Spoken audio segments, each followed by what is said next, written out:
ಈ ದೇವಾಲಯದಲ್ಲಿ ಕೋಳಿ ಕುರಿ ಹಂದಿನ ದೇವರಿಗೆ ಎಡೆ ಇಡ್ತಾರೆ ಮತ್ತೆ ಅದನ್ನ ಪ್ರಸಾದವಾಗಿ ಎಲ್ಲರೂ ಕೂಡ ಸ್ವೀಕರಿಸ್ತಾರೆ.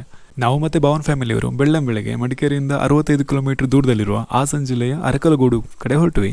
ಇವಾಗೆಲ್ಲ ಊರ್ ಕಡೆ ತುಂಬಾ ಚಳಿ. ಈ ಕಡೆ ನೋಡಕ್ಕೆ ಚಂದದ ಗದ್ದೆ ಬಯಲುಗಳು, ರಾಗಿ ಜೋಳದ ತೆನೆಗಳು, ಆಗಷ್ಟೇ ಕೆಲಸಕ್ಕೆ ಹೊರಟ ಎತ್ತಿನ ಗಾಡಿಗಳು. ಹೀಗೆ ಸಾಕ್ತಾ ನಾವು ತಲುಪಿದ್ವಿ ಅರಸಿಕಟ್ಟೆ ಅಮ್ಮನ ದೇವಾಲಯಕ್ಕೆ. ತುಂಬಾ ದೂರದಿಂದ ಎಲ್ಲ ಜನ ಬರ್ತಾರೆ. ಊರಿನ ಶಕ್ತಿ ದೇವತೆಯಾಗಿ ಇಲ್ಲಿ ಜನ ಪೂಜಿಸ್ತಾರೆ. ನಾವು ಪೂಜೆ ಸಾಮಾನುಗಳನ್ನೆಲ್ಲ ತಗೊಂಡು ದೇವರ ದರ್ಶನ ಎಲ್ಲ ಮುಗಿಸ್ಕೊಂಡು ಬಂದ್ವಿ. ಇವುಗಳು ಮಾತ್ರ ನೀವ್ ಏನಾರು ಮಾಡ್ಕೊಳ್ಳಿ, ನನಗೆ ಚಾಕ್ಲೇಟ್ ಐಸ್ ಕ್ರೀಮ್ ಕೊಡಿಸ್ಬಿಡಿ ಸಾಕು ಅಂತ ಹೇಳ್ತಿದ್ಲು. ಜನ ಇಲ್ಲಿ ಬಂದು ಅವರ ಕಷ್ಟಗಳನ್ನ ಹೇಳ್ಕೊಳ್ತಾರೆ, ಹರಕೆಗಳನ್ನ ಕಟ್ತಾರೆ. ಅವರು ಅನ್ಕೊಂಡಿದ್ದು ನೆರವೇರಿದಾಗ ಕೋಳಿ ಕುರಿ ಹಂದಿ ಮಾಂಸದ ಎಡೆನಿಟ್ಟು ಅದನ್ನ ಪ್ರಸಾದವಾಗಿ ಸ್ವೀಕಾರ ಮಾಡ್ತಾರೆ. ದೇವಾಲಯದ ಹೊರಗಡೆ ಮಾಂಸದ ಅಂಗಡಿಗಳು, ಅಡಿಗೆ ಮಾಡ್ಲಿಕ್ಕೆ ಸಣ್ಣ ಪುಟ್ಟ ಕುಟೀರಗಳು. ನಾವು ಕೋಳಿ ಹಂದಿ ಎಲ್ಲ ಕ್ಲೀನ್ ಮಾಡಿಸ್ಕೊಂಡು ಮನೆಯವರೆಲ್ಲ ಸೇರಿ ಅಡಿಗೆ ಮಾಡಿ ಅದನ್ನ ದೇವರಿಗೆ ಎಡೆ ಇಟ್ಟು ಮತ್ತೆ ಮನೆಯವರೆಲ್ಲ ಕೂತ್ಕೊಂಡು ಊಟ ಮಾಡಿದ್ವಿ. ನಾವೆಲ್ಲ ಈ ಕಡೆ ಲೂಡೋ ಆಡ್ತಾ ಇದ್ರೆ ದೊಡ್ಡವರೆಲ್ಲ ಪೆಗ್ ಹಾಕಕ್ಕೆ ಪ್ಲಾನ್ ಮಾಡ್ತಾ ಇದ್ರು. ಹೀಗೆ ಎಲ್ಲ ಮುಗಿಸ್ಕೊಂಡು ಸೀದಾ ಊರ್ ಕಡೆ ಹೊರಟ್ವಿ. ಅಂತೂ ಇಂತೂ ಒಳ್ಳೆ ದರ್ಶನ ಆಯ್ತು. ಇಲ್ಲಿನ ಜಾಗ ಕ್ಷೇತ್ರ ಎಲ್ಲ ತುಂಬಾ ಚೆನ್ನಾಗಿದೆ. ಸಿಗೋಣ ಹಾಗಾದ್ರೆ.